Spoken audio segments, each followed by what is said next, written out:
Karena tugas Dewan Ambalan itu salah satunya membuat program kegiatan dan mengevaluasi. Nah, di sini peranan Dewan Ambalan ini membuat program kerja yang bisa dinikmati, yang bisa memberikan daya tarik terhadap anggota pramuka.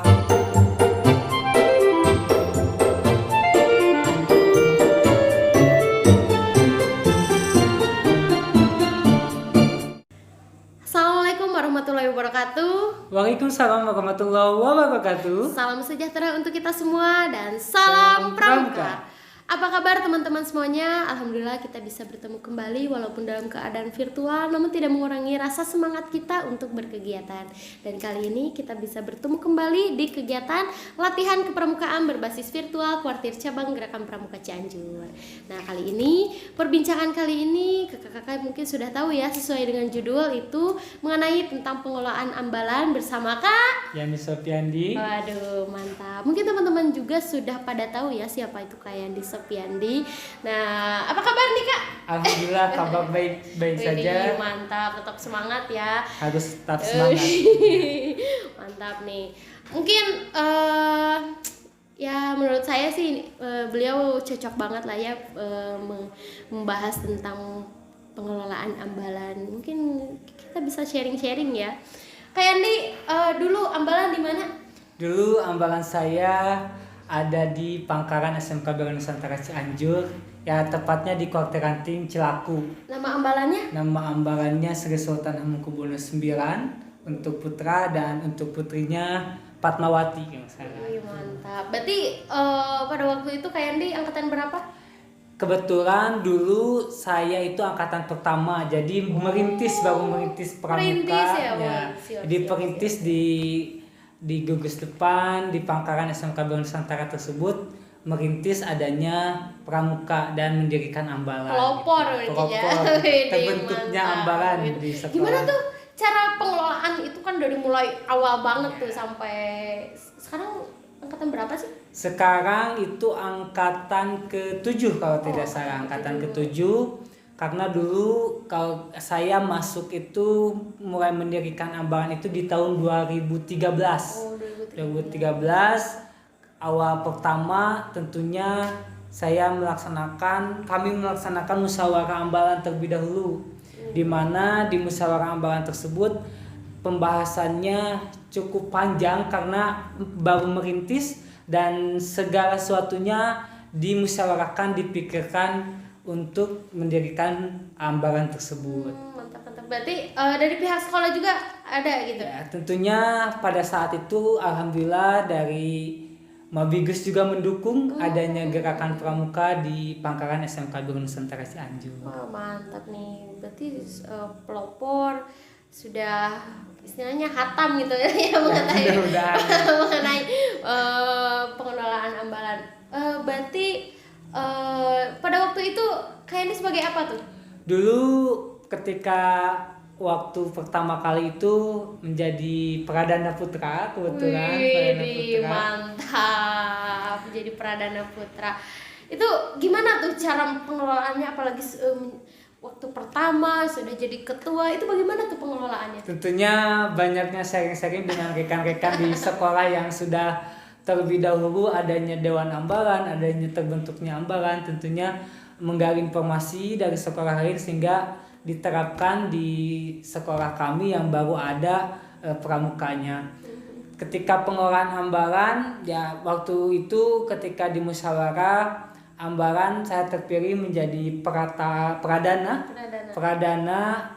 angkatan pertama tentunya. Setelah itu kami pun membentuk adanya Dewan Ambalan, di mana Dewan Ambalan ini terdiri dari pradana sebagai ketua, terus sekretaris ada biasanya disebut kerani juga, terus ada bendahara ya di mana mengelola keuangan di ambalan, dan juga ada juru adat. Juru adat. Ya itu dibentuk juga di kami, dan beberapa anggota itu ada di Dewan Ambalan. Dulu berapa anggota? Dulu alhamdulillah angkatan pertama itu kalau gak salah itu yang sampai tahapan dari mulai awal sampai beres laksana itu ada 13, kalau nggak salah 13 orang. 13 orang putra, jadi 2 sangga kalau nggak salah. Putrinya ada 3. Ada 3. Jadi banyak putri dulu dibandingkan putra. Oh iya. Berarti dulu cara pengelolaan SKU-nya, pengisian SKU, SKK itu gimana tuh? Tentunya untuk pengisian SKU dan SKK secara satuan terpisah antara putra dan putri, karena pada dasarnya pramuka itu satuan terpisah antara putra dan putri, dan juga pembinaannya pun berbeda antara putra dan putri, jadi tidak boleh disatukan. Ketika kami pramuka penegak putra, tentunya pengisian SKU ke pembina putra, tapi ada sebagian poin-poin SKU yang dimandatkan oleh pembina untuk diuji oleh yang lebih paham terkait misalnya keagamaan atau pemulasan jenazah, yang sekiranya pembina menugaskan kepada guru kalau dulu saya ditugaskan kepada guru agama untuk masalah poin tentang keagamaan. Iya. Berarti menyesuaikan dengan guru-guru yang ada di sekolah gitu ya. Terus kalau tidak salah di pengelolaan ambalan itu ada perangkat ambalan tuh. Itu gimana tuh cara supaya ada gitu di ambalannya? Itu gimana tuh? Tentunya perangkat ambalan ini harus dibuat di ambalan penegak, karena ambalan penegak ini bedanya dengan penggarang itu, kalau penegak itu adanya tata peradatan. Ini yang bener. Tata peradatan yang tentunya tata peradatan itu tidak bertolak belakang dengan aturan-aturan yang ada. Jadi dulu di musyawarah ambalan pun dibahas tentang tata peradatan, dari mulai nama ambalan, terus bendera ambalan, pusaka ambalan, ada juga sandi, ada juga amsal, bahkan himne atau mars ambalan itu dibahas, yang mana tata peradatan tersebut mencirikan semangat juang, motivasi terhadap pramuka penegak ambalan tersebut, sebagai salah satu pegangan juga pramuka penegak tersebut di ambalan tersebut. Iya, itu kan banyak tuh ya, ada beberapa perangkat ambalan. Ketika nih kakak kan ada perintis awal, cara yang mengadakan yang tadinya tidak ada jadi ada, itu berapa? Apakah satu angkatan kakak, atau misalnya ada beberapa 1 tahun kah, 3 tahun kah?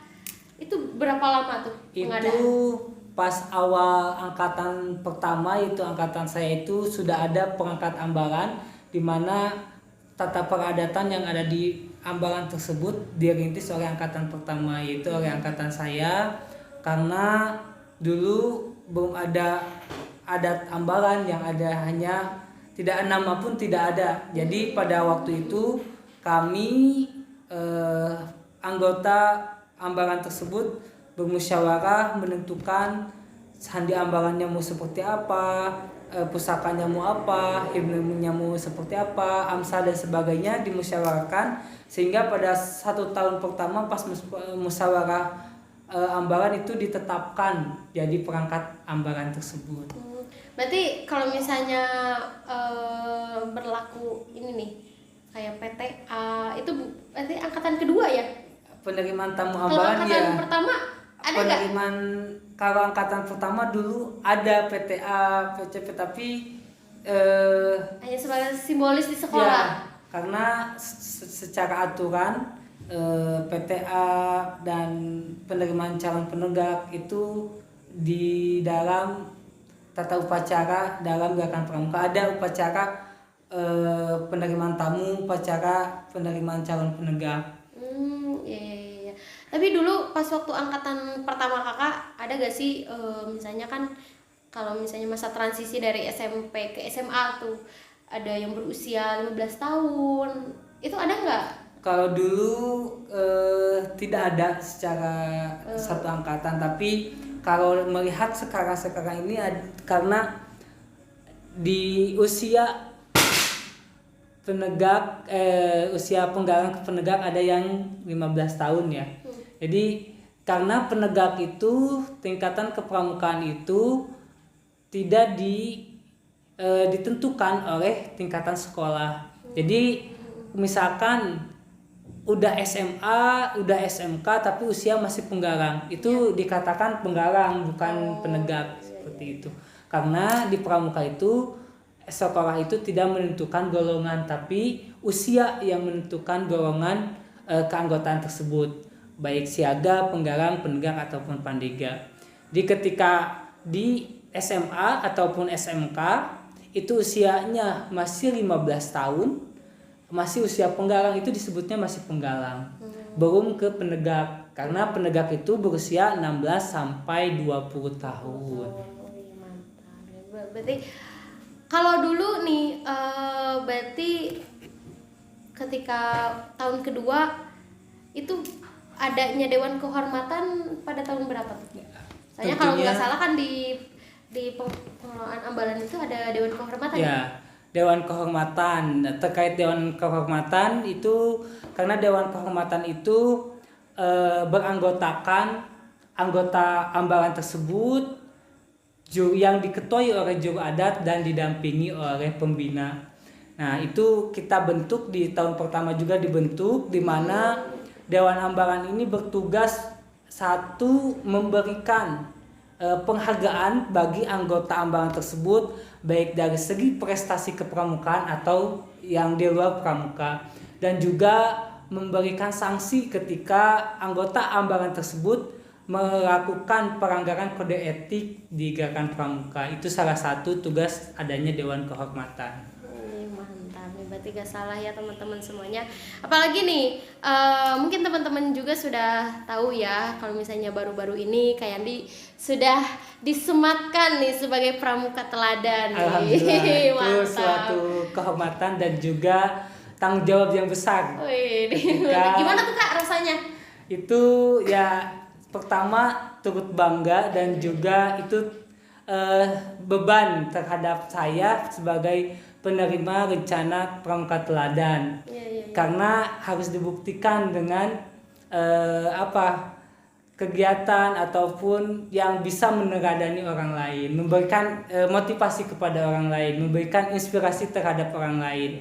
Itu merupakan sebuah beban dan pegangan buat saya selaku penerima rencana pramuka teladan. Mantap, berarti tidak salah ya teman-teman semuanya. Dari kayak ini kan dari mulai mendirikan Ambalan sampai pengelolaannya sampai pada sekarang usia pandega ya? Usia alhamdulillah sudah pandega. Kemarin juga pandega nih. Ya, sampai pandega sampai mendapatkan rencana pramuka teladan itu hebat banget ya. Dan ini nih disebut salah satu motivator lah ya buat teman-teman pramuka penegak pandega yang ada di Cianjur.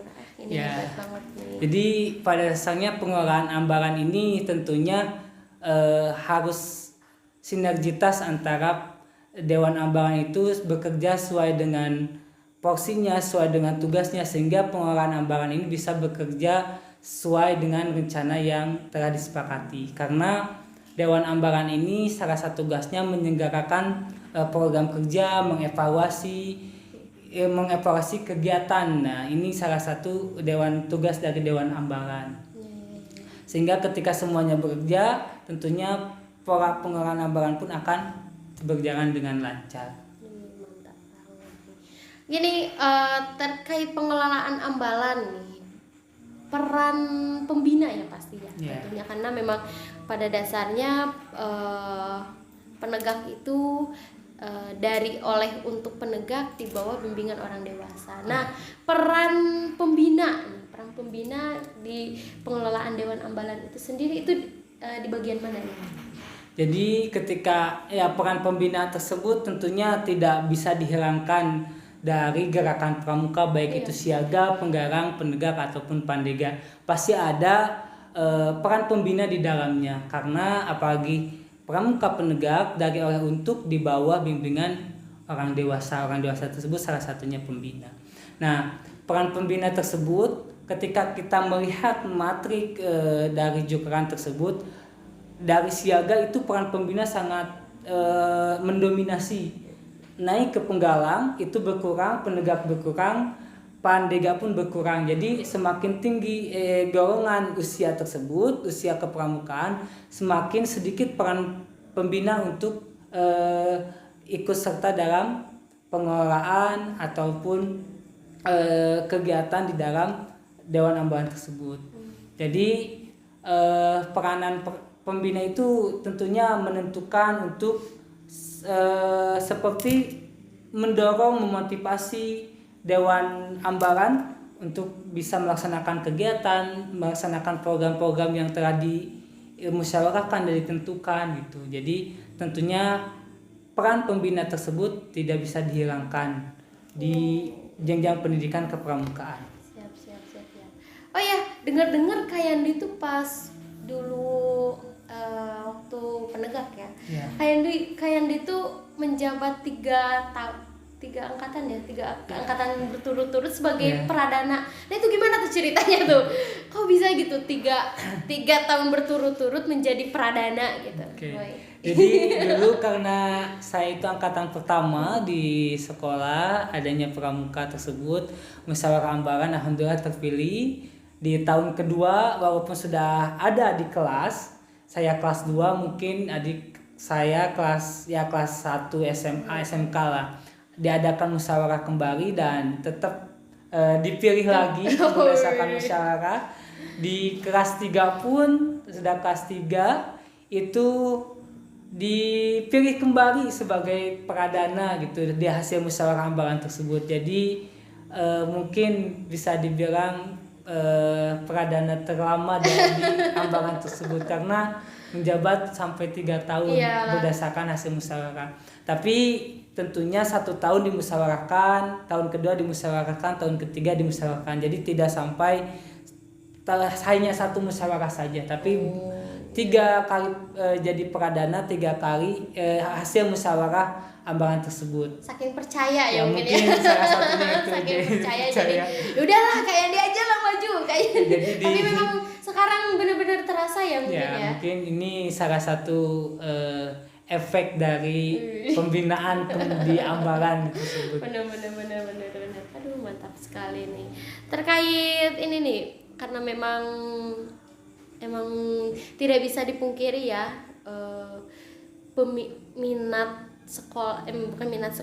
minat berpramuka nih ya, dari masa zaman dulu terus sekarang emang sangat berbeda sekali ya, karena memang ketika dulu pramuka itu memang seru banget gitu ya, mungkin Kak Yandi juga bisa merasakan ya. Terus namun memang sekarang Kak Yandi ngebina gak sih di ambalan? Kalau saya ngebina gitu di sekolah gitu. Nah memang itu kerasa banget gitu. Kalau Kak Yandi gimana? Saya itu sekarang pembantu pembina di Penggalang. Penggalang. Nah, itu kerasa gak sih? Kalau misalnya menurut saya pribadi emang benar-benar kerasa gitu. Entah mungkin pengaruh di pengelolaan ambalannya, entah mungkin bagaimana. Apakah memang zaman sekarang itu juga zamannya harus malas dengan ekstrakurikuler, itu gimana tuh Kak menurut Kak? Jadi pada dasarnya emang statistik keanggotaan pramuka khususnya di penegak itu mulai berturun. Nah ini tentunya gerakan pramuka membuat inovasi-inovasi, salah satunya terbitlah Jukeran tentang pola mekanisme pembinaan untuk pramuka penegak dan pandega. Nah ini bedanya penggalangan dengan penegak. Kita itu penegak itu sudah ada jalur khusus yang harus ditempuh sesuai Jukeran. Jadi sudah ditentukan nih Jukerannya harus seperti apa, bagaimana. Ini sudah dituangkan di Formekabin tahun 2013 itu dikeluarkan, di mana tentunya ketika ada Formekabin ini menjawab permasalahan-permasalahan di pramuka, salah satunya itu kurangnya minat terhadap pramuka. Nah, Di Polmekabin tersebut juga dijelaskan bagaimana kegiatan apa saja yang harus dilaksanakan oleh pramuka, penegak dan pandega. Nah, tentunya ketika ini sudah ada aturan-aturan tersebut untuk melaksanakan pola mekanisme pembinaan, nah Dewan Ambaran pun berinovasi supaya bisa meningkatkan minat untuk bergabung di pramuka. Tentunya tidak keluar dari track, tidak keluar dari jalur petunjuk pelaksanaan jukeran tersebut, yaitu Polmekabin tahun 2013 tersebut. Tentunya Dewan Ambaran ini harus, karena tugas Dewan Ambaran itu salah satunya membuat program kegiatan dan mengevaluasi. Nah, di sini peranan Dewan Ambaran ini membuat program kerja yang bisa dinikmati, yang bisa memberikan daya tarik terhadap anggota pramuka dan juga menarik yang baru masuk ke pramuka bisa ikut serta ke pramuka tersebut, tentunya dengan berinovasi, dengan kegiatan yang trendy yang pada zaman ini sesuai zaman lah, bisa out of the box misalkan ya. Wah, mantap nih, ini pengalamannya seru banget lah ya kakak-kakak. Oke, nah saya ingin tanya nih, karena memang pada waktu itu terkait cara mendapatkan evaluate nih, itu gimana tuh kak? Ya, mungkin dikoreksi ya. Oh gimana? Bukan gimana? evaluate nih. Oh bukan evaluate. Emang kebanyakan rekan-rekan kita menyebutnya evaluate, tapi saya pun tidak tahu dasarnya dari mana. Apa itu evaluate gitu kan? Mendapatkan evaluate nih misalkan ya.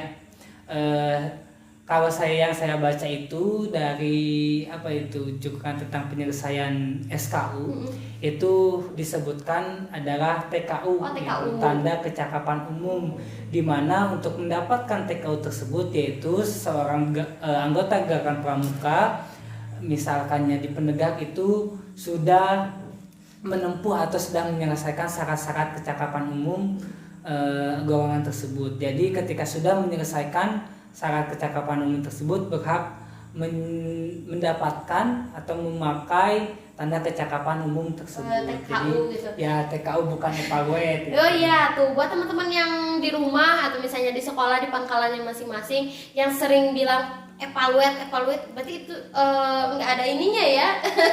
Saya belum menemukan. Kayaknya di zaman kebelakang dulu itu melihat dari evaluate ini, kalau saya bisa artikan itu pangkat ya, kalau pangkat itu. Mungkin bisa diambil dari TNI, Polri, mungkin salah satunya dari situ. Tapi di pramuka itu bukan evaluate ya, tapi tanda kecakapan umum TKU gitu. Nanti nanti kalau misalnya mau penyematan, mana evaluasinya? Bukan ya, tapi mana TKU-nya? gitu. Aduh, mantap. Terus terkait ini nih, ini kembali lagi dari masa perintisan kakak, bagaimana tuh tata cara pelantikannya nih? Dari mendapatkan TKU terus sampai pelantikan itu gimana tuh prosesnya? Jadi kalau misalkan melihat dari upacara dalam gerakan pramuka, khususnya upacara di satuan penegak itu ada, kalau nggak salah ada 9 upacara di penegak itu, ya lumayan banyak ya. Pertama upacara penerimaan tamu, upacara penerimaan calon, upacara pembukaan penutupan latihan itu ada.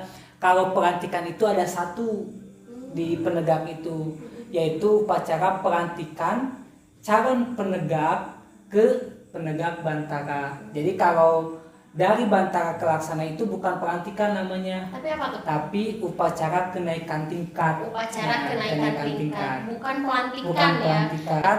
Kalau misalkan dari calon penegak ke penegak bantara itu namanya pelantikan. Kalau dari penegak bantara ke penegak laksana itu upacara kenaikan tingkat. Kalau dari penegak ke bantara?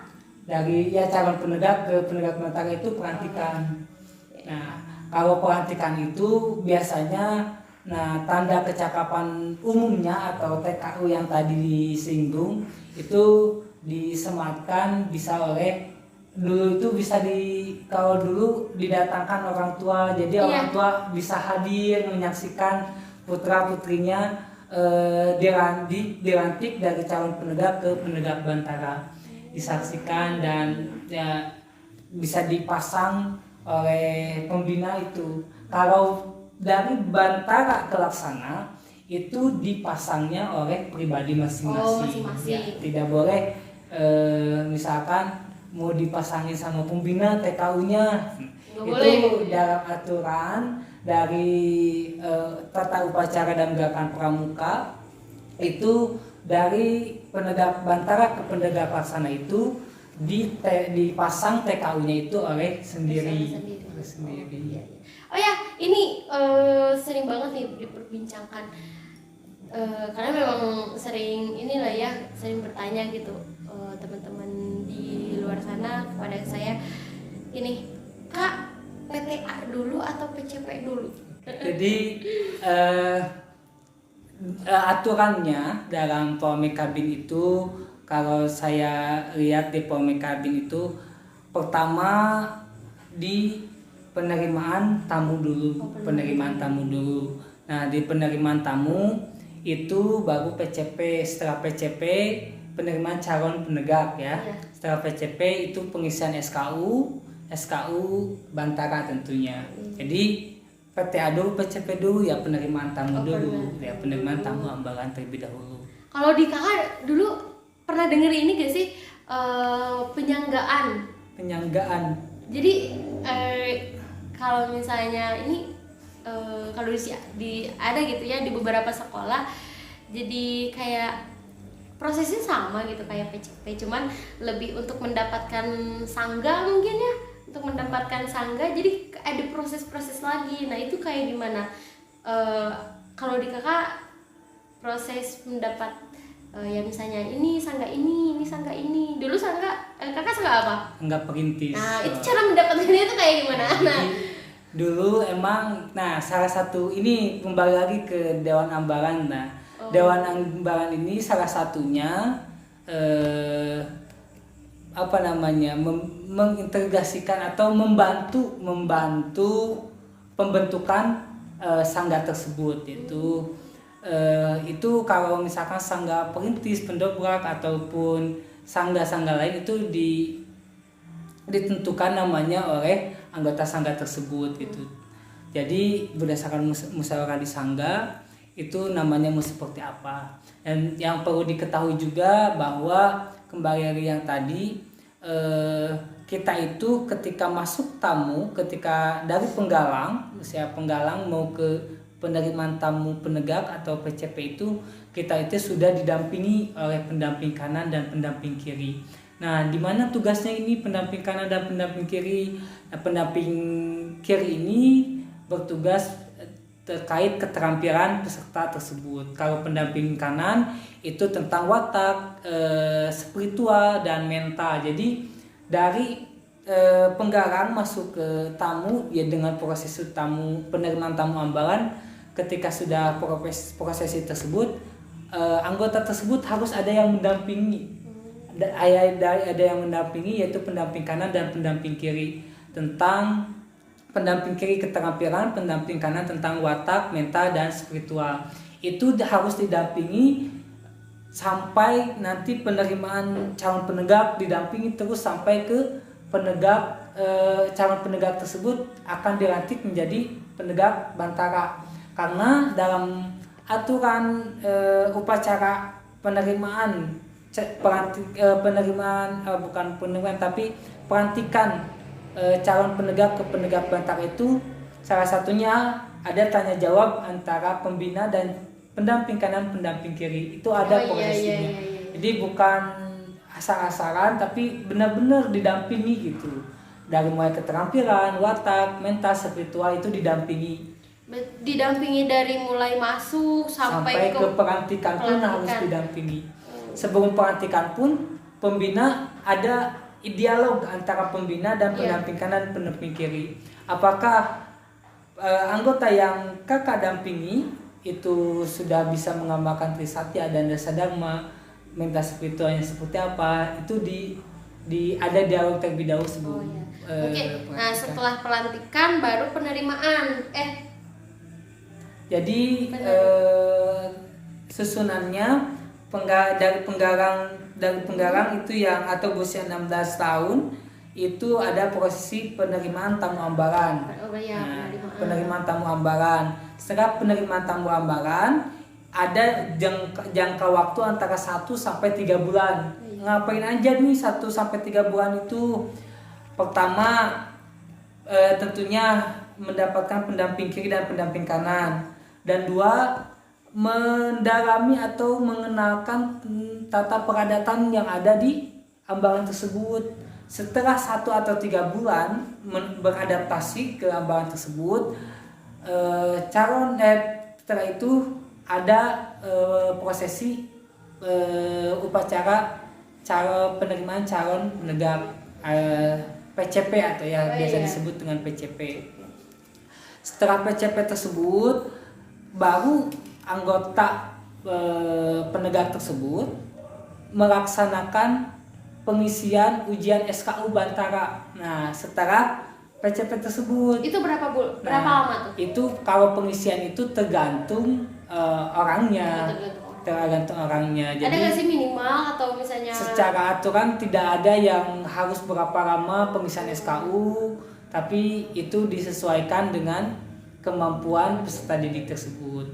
Jadi setelah setelah PTA, PCP, pengisian SKU, baru dilantik sebagai pramuka penegak Bantara. Itu baru dilantik. Nah, setelah penegak Bantara itu pengisian SKU lagi tuh, SKU untuk menempuh penegak laksana.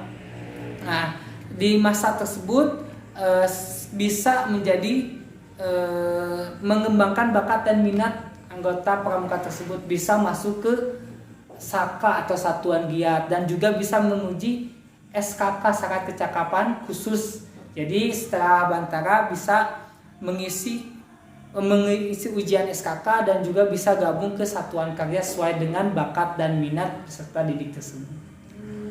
Berarti ketika sudah memasuki kenaikan tingkat Bantara itu jangkauannya lebih luas lagi ya, udah masuk ke Saka, ikut pengisian SKK, minat bakatnya pun lebih diasah lebih dijuruskan.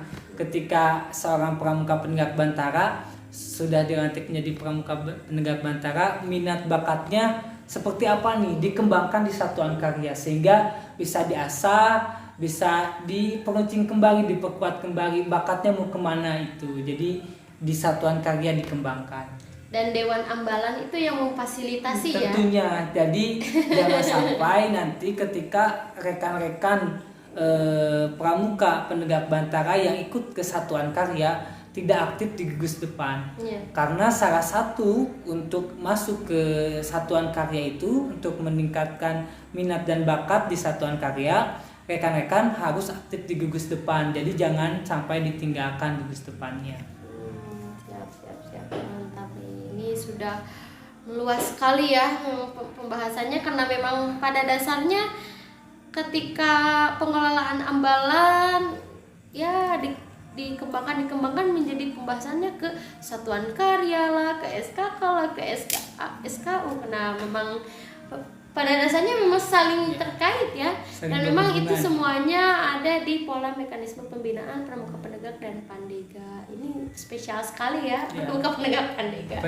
Pandega ini saya rasa ini sudah ada jalur khusus, sudah ada petunjuk penyelenggaraannya 176/2013, di mana segala bentuk kegiatan, segala aktivitas dari mulai datang, dari mulai jadi tamu sampai pramuka Garuda pun sudah ada juknisnya gitu. Mau seperti apa kegiatannya, mau apa aja kegiatannya sudah ada ditentukan. Yang penting teman-teman baca. Itu kuncinya gitu. Baca. Dan aplikasikan di ambalan masing-masing. Wah, mantap nih. Ini sudah hampir 30 menit ya. Tidak terasa ya. Tidak terasa nih 30 30 menit telah berlalu. Mungkin kakak closing statement nih buat teman-teman Pramuka Penegak Pandega yang ada di, khususnya Pramuka Pandega yang ada di Cianjur. Ini peserta LKBP Konsep Cianjur tahun 2020. Silakan. Baik rekan-rekan semua, terakhir saya berpesan terkait mekanisme dan juga pengolahan di Dewan Ambalan. Pertama tentunya di Dewan Ambalan itu harus adanya Dewan Ambalan dari mulai pradana, juru adat, kerani, dan juga bendahara itu harus dipenuhi. Nah, ketika sudah terpenuhi tersebut akan muncul tugas dan tanggung jawab ngapain aja itu sesuai dengan tupoksi masing-masing. Setelah itu, nah ketika terbentuknya Dewan Ambalan, di mana Dewan Ambalan itu mempunyai tugas, yaitu salah satunya melaksanakan atau merencanakan sebuah kegiatan atau program kegiatan. Nah, ketika program kegiatan tersebut sudah dimusyawarahkan, tentunya akan ada kegiatan atau ada action, di mana seketika action itu sudah dilaksanakan, tentunya pora-pora atau pengolahan Dewan Ambalan bisa berjalan gitu. Dan jangan lupa kalau di penegak itu adanya tata peradatan atau adat istiadat, tentunya adat Ambalan A dan Ambalan B itu akan berbeda. Jadi tidak usah jadi penghalang ataupun jadi pembeda, karena tata peradatan itu diatur berdasarkan adat masing-masing gitu. Terus pesan juga terhadap untuk rekan-rekan kita itu Pramuka Penegak dan Pandega, tentunya sudah ada petunjuk penyelenggaraan atau pola mekanisme pembinaan Pramuka Penegak dan Pandega itu nomor 176/2013, di mana di jukan tersebut rekan-rekan tidak usah bingung ketika pengolahan di Ambalan itu kegiatannya bingung mau ngapain aja. Itu ada di Polmekabin 176/2013. Jadi jangan khawatir, jangan sampai ada yang berkata Dewan Ambalan di Ambalan itu tidak bingung mau kegiatannya seperti apa, kegiatannya gimana. Silakan rekan-rekan itu dibaca, dipahami tentang pola mekanisme pembinaan Pramuka Penegak dan Pandega nomor 176/2013. Jadi jangan ada lagi nih Pramuka Cianjur di Dewan Ambalan itu bingung kegiatannya seperti apa. Silakan dibaca, itu menurut saya sangat lengkap dari awal masuk sampai terjun ke masyarakat, sampai ke Garuda Penegak, dari awal tamu penerimaan calon penegak bantara, penegak pelaksana, sampai ke Garuda ataupun terjun ke masyarakat itu sudah diatur di pola mekanisme pembinaan Pramuka Penegak dan Pandega tersebut. Jadi pada dasarnya kuncinya harus banyak-banyak membaca petunjuk penyelenggaraan tersebut. Kuncinya itu. Oke, aduh mantap sekali ya teman-teman semuanya. Mungkin itu closing statement dari Kak Yandi. Sebelumnya terima kasih Kak Yandi sudah sudah berkenan untuk berdiskusi, berbincang bersama kami mengenai pengelolaan Ambalan nih. Mungkin cukup sekian dari saya Bella Aprilia mohon pamit. Dan Yani Sofiandi mohon pamit. Akhirul kalam. Wassalamualaikum warahmatullahi wabarakatuh. Salam Pramuka.